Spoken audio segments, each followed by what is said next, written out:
Hi, it's Wendy from Wenway Creations. Hope everyone's doing well. I did do this video and I showed you how to cut these out and put them together. This is I'll tell you what it is.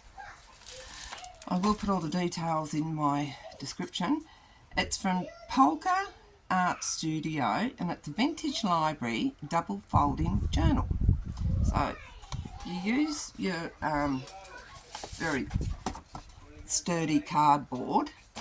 You cut out two pieces, 8.5.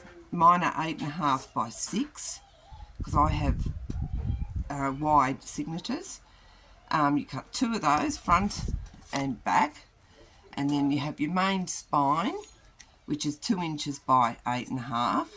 Then you have two small spines, which is 1 inch by 1 inch by 8.5, and then the two inner covers, which are 3 inches wide by 8.5. And you cover them with brown tape or washi. You can either cover your pieces beforehand, which I didn't do on this occasion, but I did with this one. I covered them before I stuck them together with the brown tape, which I didn't like because it's left like lines where the tape is, so I wasn't happy with that. And this one I won't have that. I've just got the straight cover of the brown paper. So I will put the video to this, the link, in my description, and let you know where you can go and purchase these absolutely beautiful decorative papers to make this. So I'll just show you the one that I have made. So this is it covered. I have covered each panel. So it opens up and it has 3 signatures here in this side. Then it has a cascading waterfall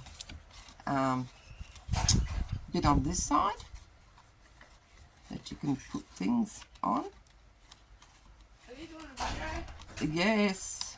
I'll be back later. Alright. And then it has a closure. You can close it like this, but because my signatures, this bottom one is sitting too far, I have to cut that back. It won't sit properly. That's why I've made my front cover 6 inches instead of 5.5. So that's my explanation for that. But it is a beautiful set. It's got beautiful pictures, papers in it, decorative papers. They're really, really pretty. This is just a few of them. So, and you're very versatile, and it's got landscape. So when you're going along that way, you need to do it that way, you can do it that way,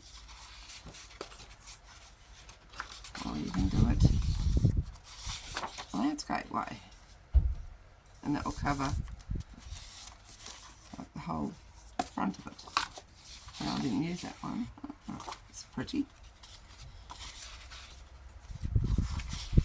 So this is the one I've put on the front of it. I put this one on the front, minus the white, and that was my front cover. But yep, pretty easy to do. Once I made that one and I wasn't happy with it, so I thought I'll do it again and get it right. So all I used was this is, what is this? About, what's that? That's an inch. Let's go over here. It is about 0.2 millimeters thick. It's pretty hard.